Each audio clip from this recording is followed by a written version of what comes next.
Fishing is fun, but hooking is the only way. We're gonna show you how to catch some fish today. Are there any frogs out here?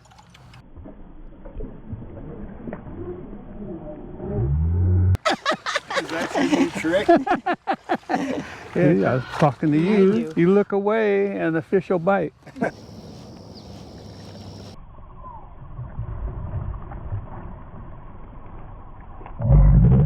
Oh! You see that one? Oh my God, that was a monster. Oh, jeez. That was a monster. How come you didn't catch it? Ah, he missed it. Oh, man. There we go. Open water bite. I like it. Oh, we didn't get it, huh? Got him that time. Oh, yeah.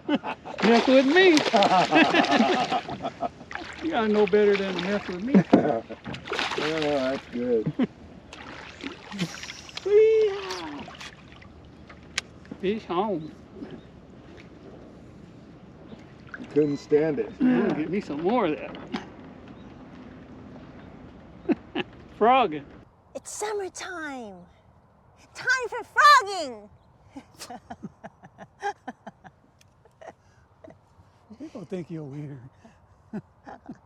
Hey Alan, I've been waiting all year for this. It's finally summertime and you just taught me a new technique yesterday. What did we learn? You know what, we're getting into frogging, but you could, usually guys will start in around, you know, springtime. Water temperatures get up around 58, they'll start picking up their frogs. You don't catch a lot of them that time of the year, but you get big fish. Frogs just catch big fish. Why do frogs catch big fish? Because it's something, no matter what kind of fishing I'm doing, what kind of lure I'm using, if I put it on the surface, I'm gonna catch a lot more bigger ones. Sit it hard, you got it, sit it, nice one. Oh yeah, yeah, finally. It ain't in the boat yet though.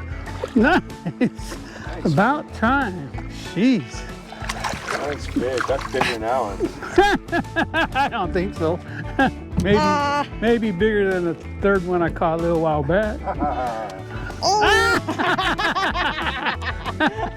The hook fell out. Finally got one. Finally got one. When they look up, they can't see it because of the sky, how it looks up, so they see that motion and they go after it.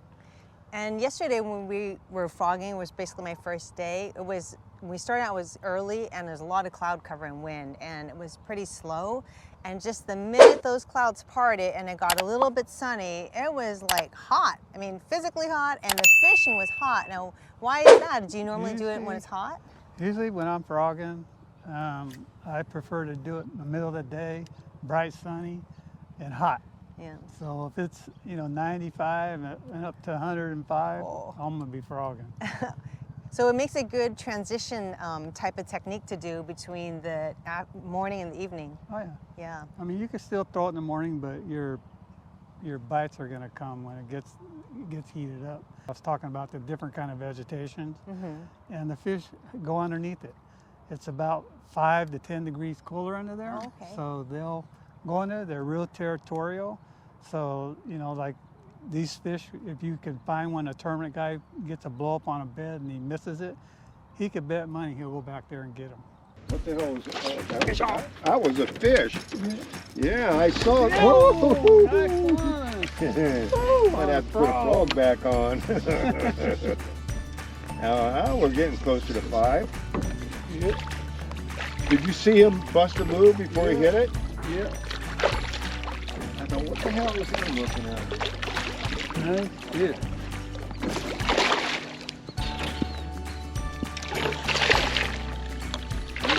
Oh, God.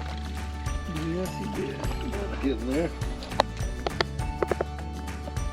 There you go. And you were telling me a story of your friend who's used to fish a lot of tournaments and how he could find frogging areas. Leroy Barrelero, he's really a well-known bass guy, tournament angler, won a lot of tournaments. A long time ago, he goes, "Hey, Alan, take me up north. I want to look around." And when he came over to my house, he had a coffee can full of rocks. And I go, what the heck you bring that for? And he goes, you just take me over there and show me these mats and I'll show you. So I go by these mats idling and he throws the rocks on the mat. He'll throw it up in the air so the rock would hit the mat. And then if he sees a fish scurry away, then he marks it on GPS because they're territorial. So that fish will take off and he'll come back. Oh, how clever. So he's gonna go back and he eliminates all the mats that don't have any fish under. And find the big mamas. Yeah, get the big one. And Not a lot of termers that way. That's awesome.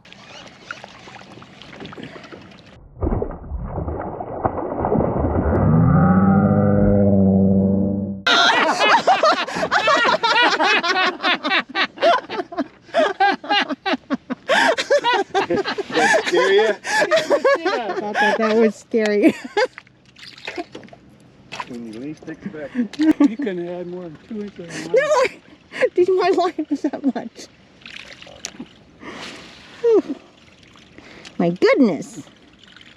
Jaws. Yeah, for a second. Now, I know that we've done ponds and lakes, and it's now, can you also do it in tidal waters? And if you do, what does the tide time make a difference? Yes, you can frog anywhere that has any kind of vegetation. First of all, I want to go over what kind of areas I'm fishing. I fish a lot of big flats. I fish 3 kinds of grass. I usually throw it in the pennywort. I throw it in the hyacinth, and also I throw it in the duckweed. So my highest percentage of hookup ratios is on the duckweed because the root systems are real small. So there's actually in between, so the fish could get in between it when they explode on it.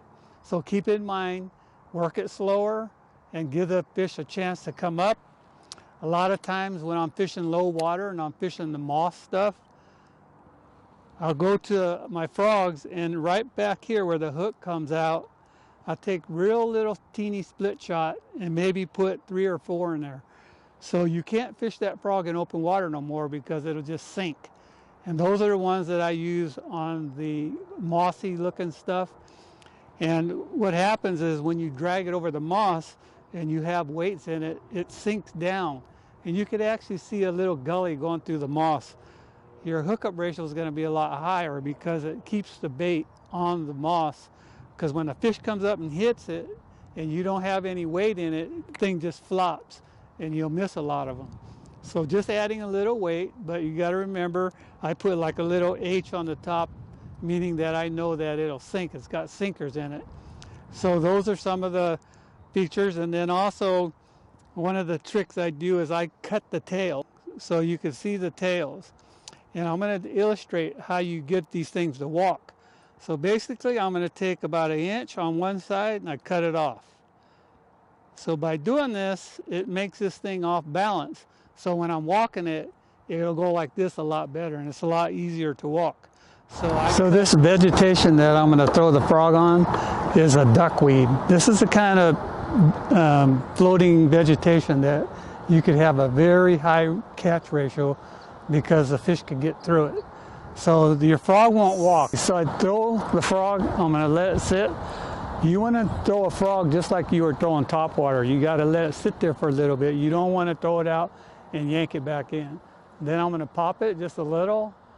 Sometimes I'll just move it very slow, methodically. Some days they like it, you know, just reeling in. And most of the time I just pop it like this. And a lot of times through this duckweed, they just suck it. You just hear something come up and go, shoot, and it's gone. Frogs, I only move the tip maybe about 2 or 3 inches, and I always throw the tip back at the frog. And that'll get the thing to walk back and forth like that.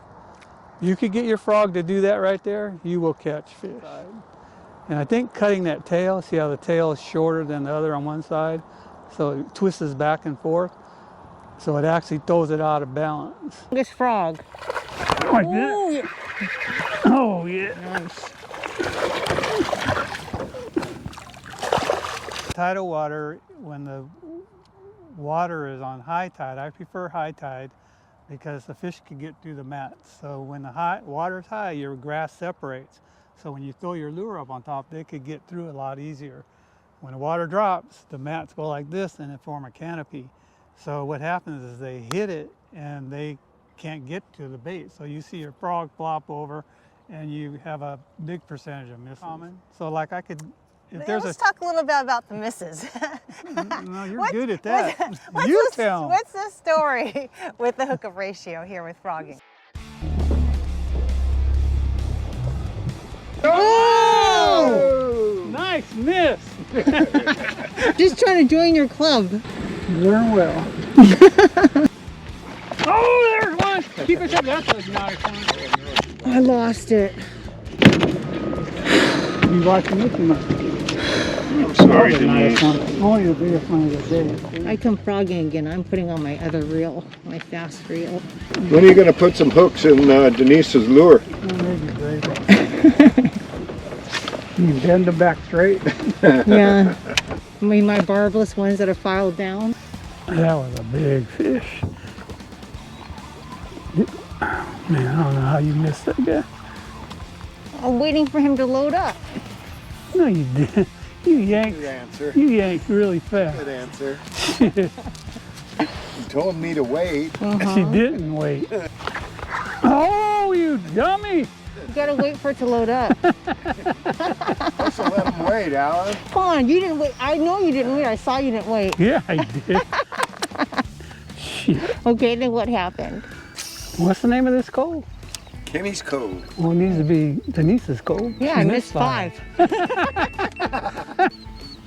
You've been awarded the Cove. And the plus, the ones you missed were pretty big. Would have been the biggie of the You're day. exciting to be fishing around, though. I got to give you credit for that. Well, it's not like I don't catch it. I don't get bit. She loses a lot of big ones. She has a bad habit of dropping her rod. I know. Well, just learning. Or yesterday she got whapped on a spoon jigging, set the hook and dropped her rod down and the fish come off. Oh man, Alan lost his cookies. I what? You lost your cookies. Because I finally got bit. Fish on. Guess not. Ah, fish off. Guess off. You were dreaming. Ooh. Oh, You lost the fish and got the weeds instead. How many's that in a row? You can hit it when that happens. got that on video. Is that going to be what not to do series? There he is. Oh, God. Ooh, who's counting? Oh, that one. Nobody's counting, Alan. No, I think that was a carp. Probably too small for your standards, really. That's right. Was that a fish? No. Yeah. I don't understand when they miss it. Why don't they try it again? No, you didn't. She took off and think she ate. You got it.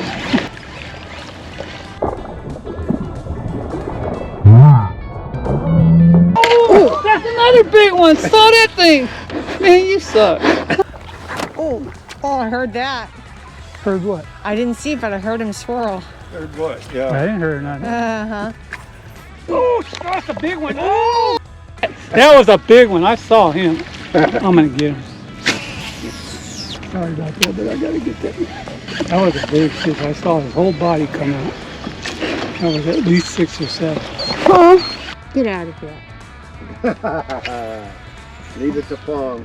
So when you're frogging, you got to have patience. So when you get that fish blow up on your frog, you need to just drop your rod tip, and the best way to do it is just close your eyes. My frog was all beaten up. It's ate to death, but you didn't hook any because you don't give them enough time.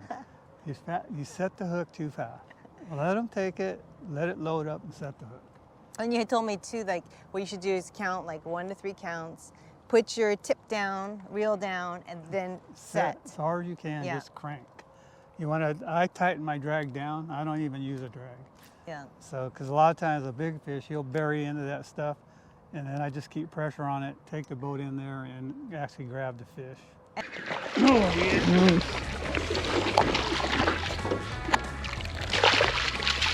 One more. See that? Mess with me, fish.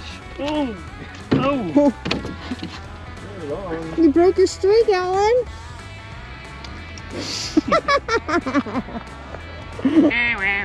Well, we had a wonderful, awesome time frog fishing. It was one of my best days fishing.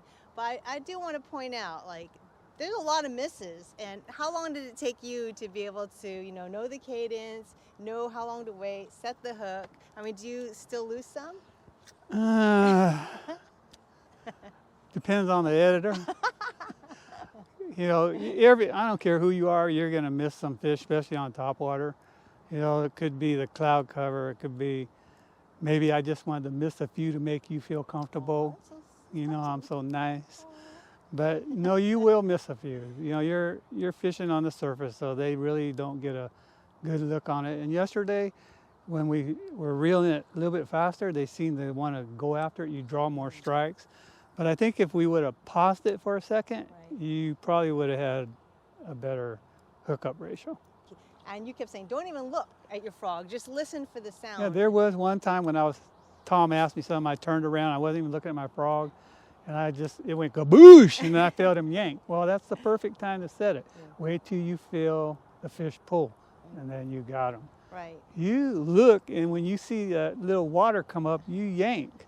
So exciting. And you just kept missing.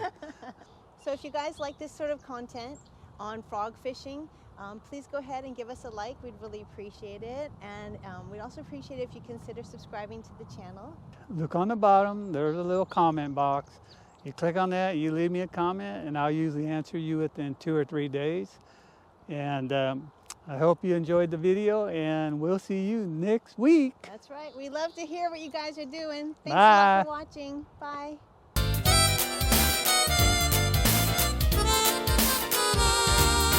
Fishing is fun, but hooking is the only way.